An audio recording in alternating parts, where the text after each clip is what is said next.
Hello, can you hear me? Excellent. The simulation appears to be working, just as Dr. Amari said it would. The following occurred in the months leading up to the Great War over 200 years ago, when the fear of nuclear annihilation was growing ever more prominent. You'll be witness to the origins of the Brotherhood of Steel and how Captain Roger Maxson, ancestor of Arthur Maxson, came to be its founder and first High Elder. See if you can find the first event node I've set up for you. Should be just ahead.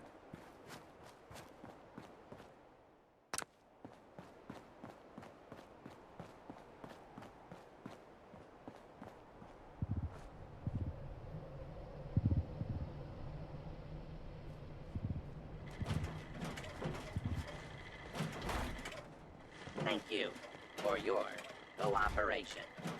Another batch of prisoners so soon? I could have swore we were at capacity already. Commie sympathizers, probably. Or worse, deserters. Why don't you ask them? Decorum, Sergeant. These prisoners are under our protection. Besides, Alan, you might have gone AWOL too without that tin can to protect you. Oh, what, this old thing? My Uncle Sam gave it to me. You hear that, comrade? Made in America.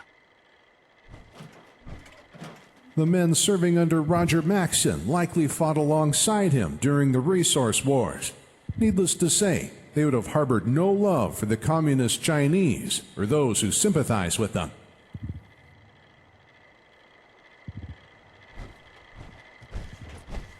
Many in the Brotherhood of Steel can trace their ancestry back to the military grunts serving at Mariposa.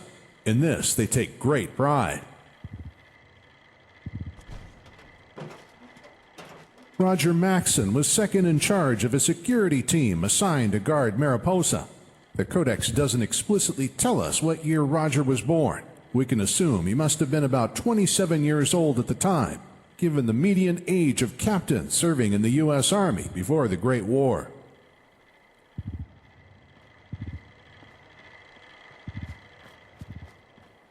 Construction on California's newest military base began in October 2076. Someone high up in Washington must have had a reason for speeding things up, because it was completed no more than a few months later.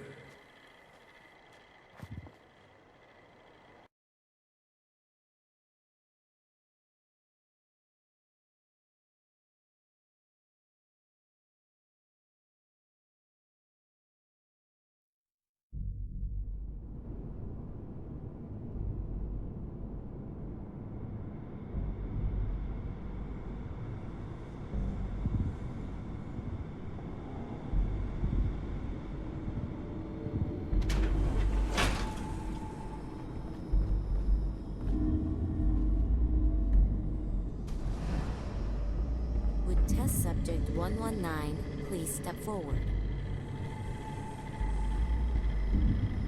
That one. Your cooperation is requested. Do not be alarmed.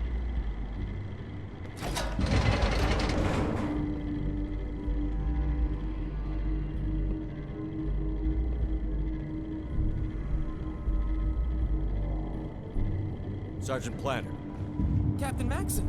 Sir! got a new group of prisoners coming in. Any room? Yes, sir. Plenty of space for them. You're at the end of a double shift, right? Everyone would rather be at the front gate, and the other guys just don't like playing prison guard, sir. Who did you relieve last night, Sergeant? That would be Lieutenant Santangelo, sir. As you were. And Planner? Radio me when they bring that prisoner back out. Yes, sir.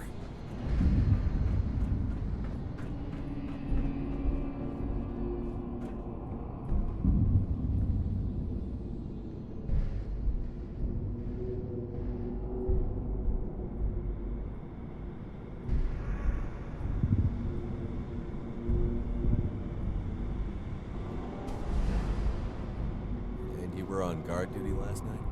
Am I in trouble, sir? Colonel authorized me to take today off to work on the new suit. I thought maybe I could... You're not in trouble, Lieutenant. Phew, that's a relief. Can you tell me if any of the scientists sent any prisoners back up to holding last night? No, Captain. I don't think that happens anymore. Ever? I mean, I've never seen a prisoner come back up the lift. Well, then again, there was this one time the elevator broke and I fixed it in a valiant display of heroism. Other than that, though, no. The underground Einsteins must have a lot of space down there. Could you do me a favor, Lieutenant? Captain? I want you to ask the other guards about the last time they saw a prisoner leave the lower blocks. Could you do that for me? Yes, sir. Good. I'll check in with you later. These suits were intended for the front lines, where they would go up against Chinese tanks, combat robots, and masses of infantry, using firepower soldiers couldn't carry otherwise. However, they weren't just used in Alaska or China. They were used all over the country for homeland security as well, intimidating prisoners, quelling riots, and pacifying occupied territories, frequently against unarmed civilians. Look at that! A brand new suit of T-51B armor shipped straight from the factory. The 51s were the best line of pre-war armor. Some say the 60s were, purely because of the armor plating. But these were fundamentally upgraded T-45s. The bean counters in the Pentagon rightly wanted to keep the 10-year-old suits in service, but they inherited all the same problems of suits using last-generation tech.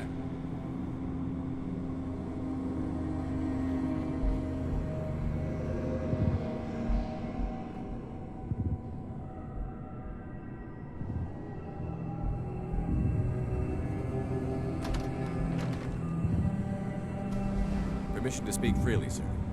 Denied, Captain. I know what you're gonna ask, and I can't tell you any more than I already have. The less we ask, the less we leak out to the Chinese. Now, do you have any questions I can answer, Roger? We keep bringing new prisoners onto the base, but the commissary says we aren't using any more food than we did a month ago. By my count, we should have been feeding 100 more mouths for the last month. Should I notify the...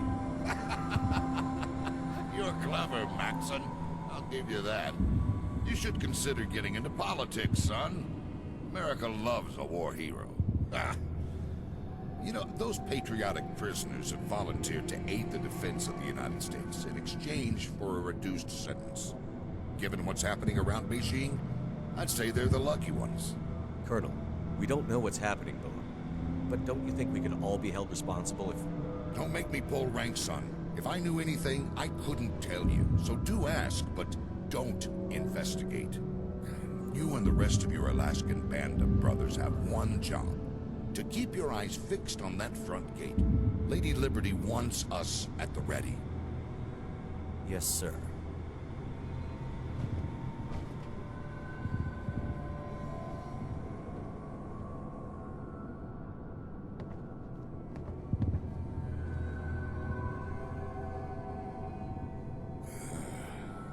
We few.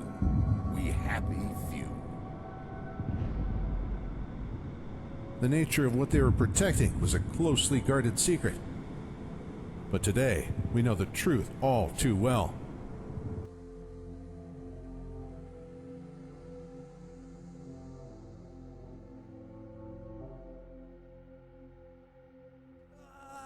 Please!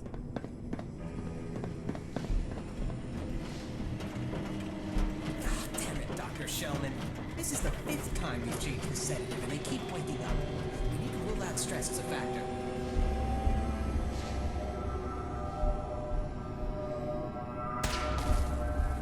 The Forced Evolutionary Virus, or FEV, was Mariposa's dark secret. Its effects can still be felt across the wasteland today.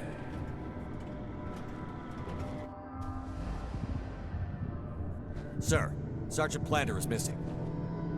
What? Private Jensen went to relieve him from guard duty in the holding cells this morning. He wasn't there. And the prisoners?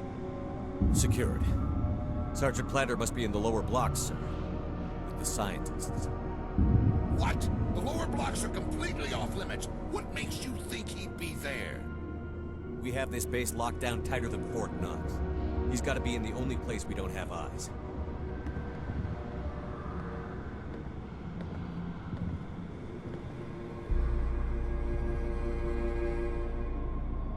Calling Dr. Anderson. This is Colonel Spindell. Dr. Anderson, this is Colonel Spindell. Please report. Dr. Von Felden, Dr. Anderson, this is Colonel Spindell. Report. Sir, allow me to... Captain, I want this base on lockdown until further notice. No personnel enters or leaves without my direct authorization. Do you understand? Sir, Dismissed, Captain. In the 20th century, people wondered if the news coming from their television could really be trusted. In the late 21st century, they were certain that the media had become nothing but political propaganda. The news wavered between assurances that all was well and reports that communist spies lurked in every shadow.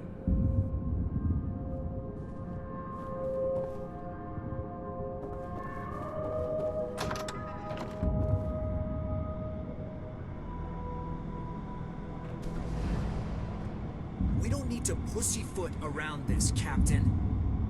We did rule out every other possibility. It's been 4 hours! Look, I get it. Those eggheads in the lower blocks don't like to socialize, but this is fucking ridiculous. We haven't heard a damn thing. Yeah, but the orders are orders. The Colonel...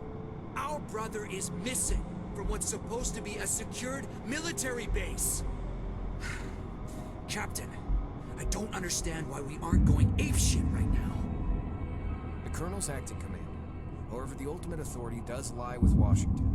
Their standing orders are to keep unauthorized personnel out of the lower blocks. So, I suppose you could make the argument that... Sergeant Allen. Quietly gather a few good men and meet me in the holding cells. Corporal Lyons, you go with him. Yes, sir. And Allen, bring Uncle Sam's tin can with you. Yes, sir. What's the meaning of this? Get out of here this instant! Remain calm. This is military business. Someone get the Colonel down here immediately. How did you get past the photonic resonance barriers? Who's the commanding officer here? Captain Roger Maxson. Doctor, I believe one of our men might have stumbled into this part of the base. I'm here to retrieve him for punitive action. Then we'll be on our way. Our work is classified beyond your pay grade, Captain. You do know you could be court-martialed just for looking at it. For looking at what, exactly? That's irrelevant. You're interfering with the security of the homeland, Captain. Right now, you're interfering with the security of this base, Doctor, which is my responsibility. Now step aside and let us do our jobs. What the fuck?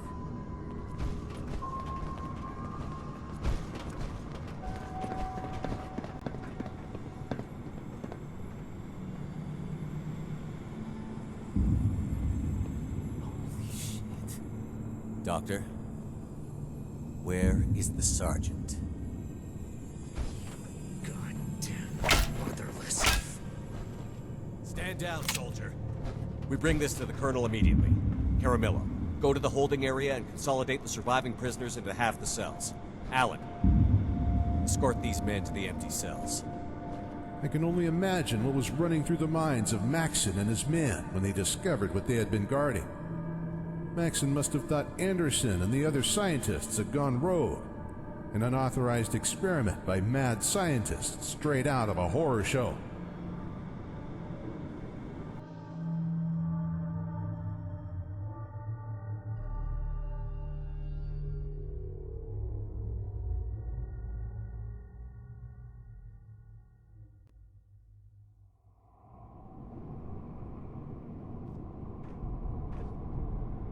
Hi, Roger Maxson. Captain, serial number 072389 have started this log because it doesn't look good for any of us.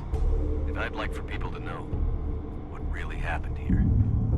All hell broke loose when we finally discovered what those scientist bastards were up to.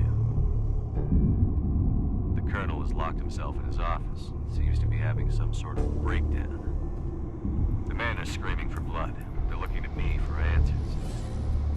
I'm not sure what to do. Someone has to do something, though, before this place sinks into an anarchistic bloodbath. bloodbath. Every time we get a report from higher up, things get worse here. The war is going in a very bad direction, and this place is about to go into full mutiny with all the chaos that entails.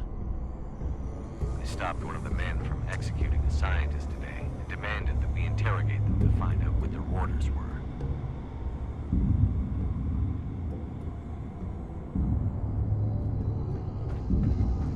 The last time, Captain, I know what you saw, but believe me when I say it's not what you think. We could all be brought up on charges of treason if I say more. Does that not bother you? Fine. Let me put it to you this way, Captain. We're working to save the human species. That green goo, as you call it, allows us to seize control of our fate. We can control evolution, direct it to save ourselves in this war. Imagine a world without fear of biological weapons. An American race whose potential is not hampered by flaws, but enhanced by them. If that's true, then why not have a taste of your own medicine, Doctor? Maybe you'll be enhanced. No, don't open that. Why not? It's a cure. If it works, I'll make a toast to your good health and take a shot myself. It's been unpredictable. We need to eliminate variables until we understand the effects better. Any one of the test subjects could be the key. We'll understand more after we... After trial and error. With a couple hundred human lives. American lives. These test subjects. They're suspected fifth columnists. Deserters. Conscientious objectors. Surely you, of all people, can see the debt they owe to men like you. Men who served. Sure. No sense in letting them serve their time peacefully when they can act as empty chambers in your game of genetic Russian roulette. Who knew about this? The entire research team, of course. I didn't deceive any. My men. Who knew? None of them, of course. We had strict protocols to prevent... Our superiors. Which of them knew? This project goes straight up to Washington. The president. I was following orders just like you. I'm a soldier in a sense. A military man. Liar! If I die, you and your men will be... Please stop! Those eggheads got high on their own power, and when I know it, you know it, everyone on this goddamn base knows it. And they made us complicit. If I may, I heard everything, Captain. Anderson was scared for his life. I believe what he said. As crazy as it sounds. Captain Maxson. Report. Sir, we have a situation on level 3. On my way. Russian roulette. At least a person has a 5 in 6 chance of surviving that. Taking a sip of FEV, well, that's like playing Russian roulette with a bolt-action pipe gun.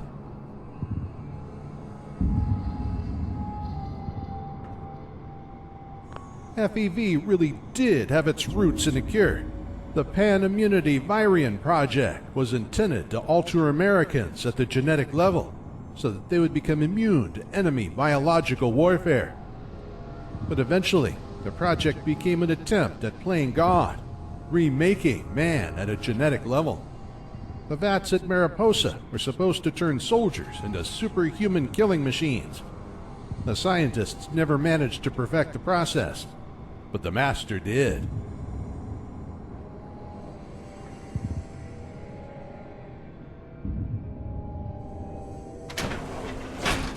How about we tossed you into that goo and watch you squirm? Our orders come from Washington. Bullshit. We have to put him down or else the brass would think we're in on it. He's right. Put him down! You're all blind. You think you'll win this war with your guns, but Washington knows it'll only be won with science. We are...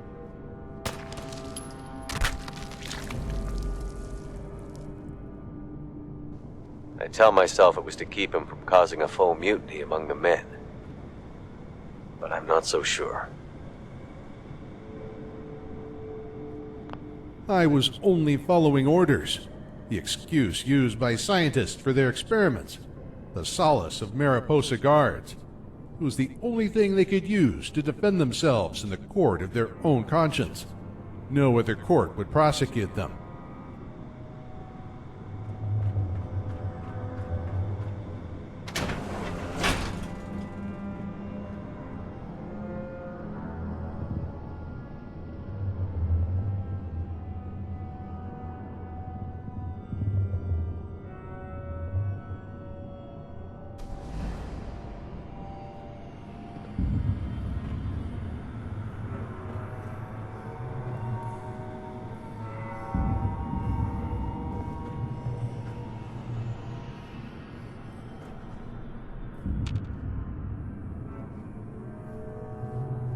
Sir, I need you to come out here.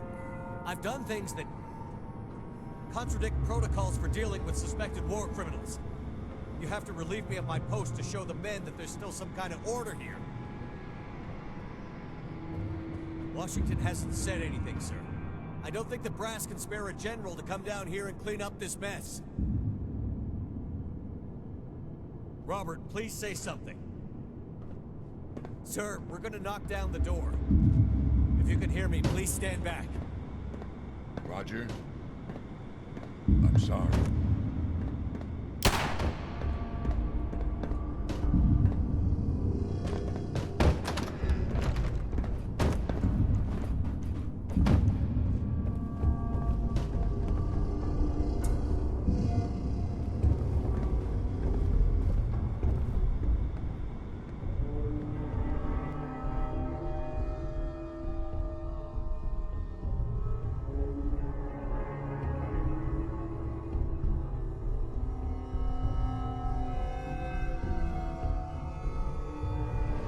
By killing the egghead, I seem to have confirmed my position as leader of the men. They follow me without question now. The interrogations invariably end up being executions. Shellman held out the longest.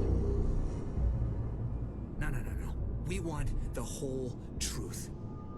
At what point did you and your colleagues go rogue and decide to play mad scientist? Let me ask you something.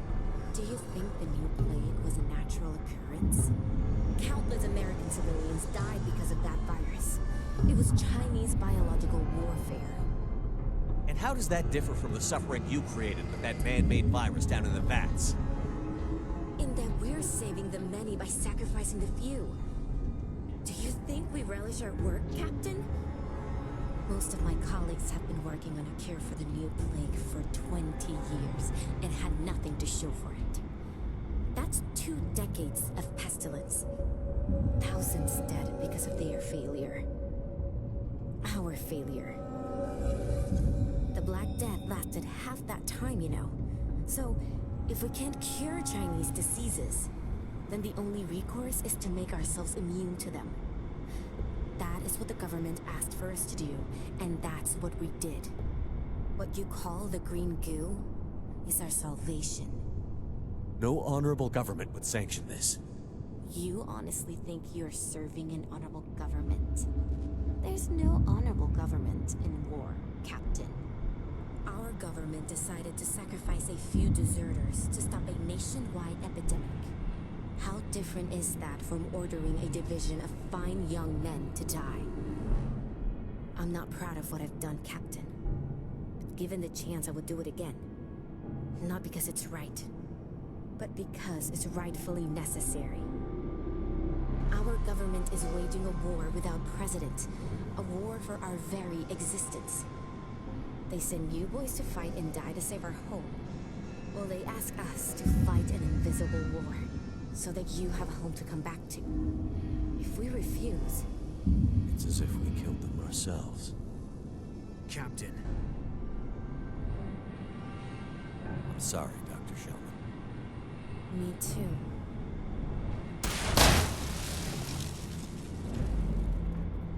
The Great War lasted a matter of hours, but it was the culmination of decades of conflict. Before the bombs fell, there were the Sino-American War, lasting 11 long years, the European Civil War, and the wars in the Middle East. The Resource Wars lasted a generation, which witnessed endless conflict using ever more refined weapons, armor, and robots. A generation praying for a place in the vaults, just waiting for the end. A generation that lost hope.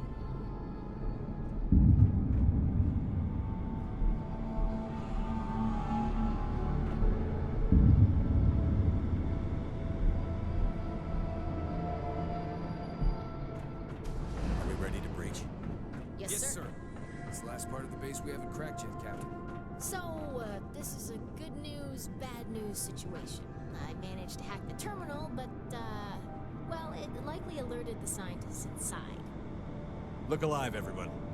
The goal is to extract Sergeant Planter without injury. Lieutenant, on my mark. Breach in 5, 4, 3, 2...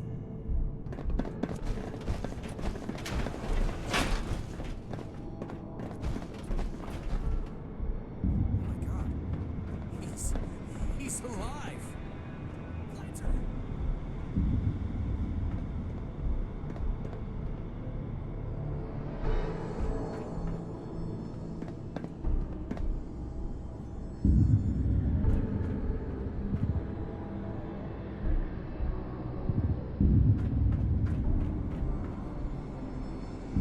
Abominations like this would have been considered failures by the Master when he ran Mariposa.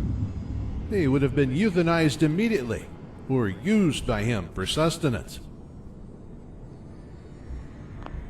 The effects of the FEV virus include immunity to radiation and diseases, super strength, endurance, and speed. But no one walks away without paying a price. Some paid with their minds. Others died in agony as their bodies were unable to cope with the strain. Then there are the unfortunate ones who became centaurs, joining the hordes of wretched creatures like floaters and other monstrosities.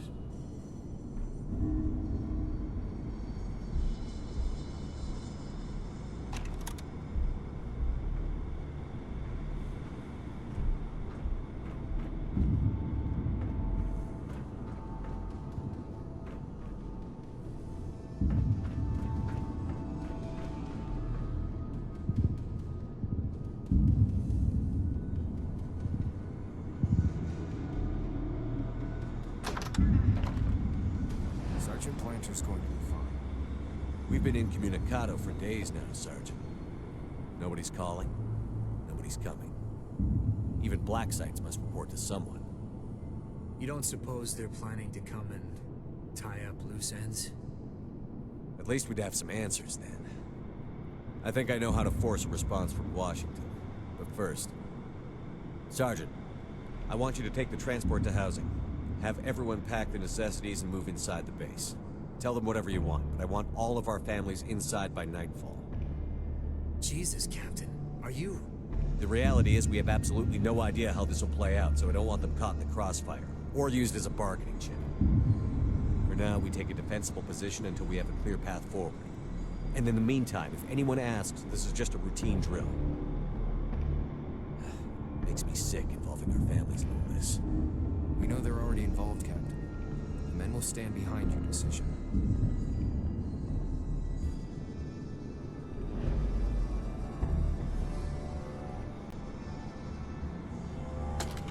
This is Captain Roger Maxson, serial number 072389. I am the acting commander of the Mariposa Military Base in Central California. As soldiers, we swore to defend this country from all enemies, foreign and domestic. Let it be known that oath has been honorably upheld by the brothers here at Mariposa. We've pressed for a response from Washington, but have heard nothing. At this time, we are assuming the worst. Due to violations of the Constitution of the United States by the federal government and dishonorable conduct of its representatives, I hereby declare our relationship with the federal government dissolved at this time. This will remain in effect until contact is reestablished and certain assurances are made. Let it be known that we are acting in what we believe to be the best interest of Homeland Security.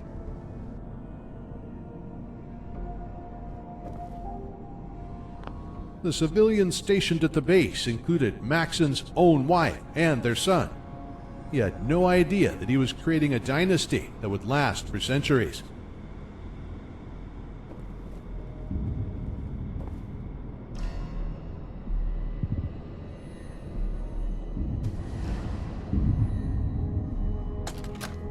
What the hell is going on? We declare ourselves to be in full desertion from the Army and no longer under the government's command. What happens? Nothing. Something bad is coming down. And something bad did come. On October 23rd, 2077, the Great War began and ended. The apocalypse. Humanity pushed back centuries as the slate was wiped clean by nuclear fire. Some places were spared in the conflagration. Mariposa was one of them. I can't believe those bastards finally did it. Damn them all to hell. It seems inconceivable we weren't targeted. The Mariposa Military Base was a black site that just entered service in January that year. Passed over in the initial strike, the men and women of the security team suddenly found themselves the heavily armed heirs of a brave new world.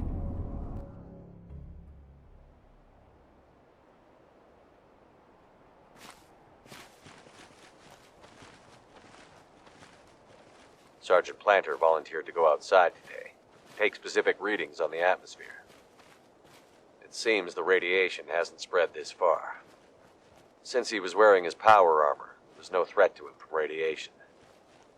But if he had been exposed, he would have had to be exiled. We don't have adequate decontamination facilities here.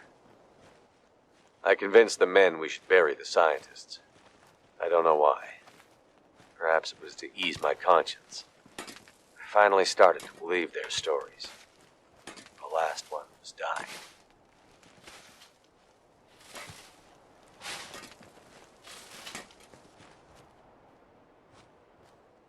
My God.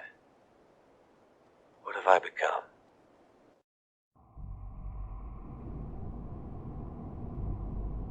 I've recruited civilians to do jobs my soldiers are too busy to bother with.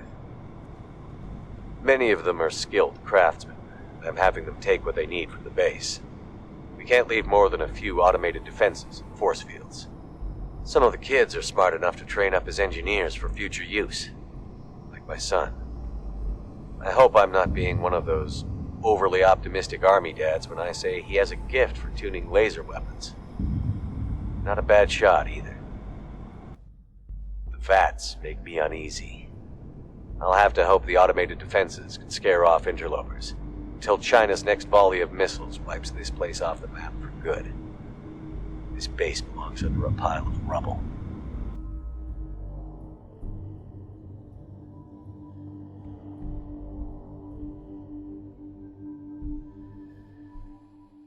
Maxson and his followers left the horrors of Mariposa behind and traded them for the horrors of the wasteland. Little did they know that the people responsible for the FEV were still very much alive. Fate would have it that they would cross paths again, but that is a story for another day. Brothers and sisters, those of us who served at Mariposa learned something that should never be forgotten. We witnessed firsthand the recklessness man embodies when his science is allowed to outpace his morals. Those who called themselves our leaders checked their ethics at the door and let fear decide our future. Never again. The Great War has taught us that if we are to survive, mankind must learn restraint. Let future generations know that the penalty for not heeding this warning is an endless cycle of war. A man once said that the object of war is not to die for your country, but to make the other bastard die for his. It's a powerful sentiment, but it's not one I subscribe to. I think a great soldier is one who prays for peace, because it is the soldier who must bear the deepest wounds and scars of war. Dear brothers, I am sick and tired of war. Its glory is fiction. Its consequences, irreversible. War is only for those who have never fired a shot, or heard the groans and bloodied screams of the dying. Our Brotherhood might have been born in Alaska, but it became a man in Mariposa.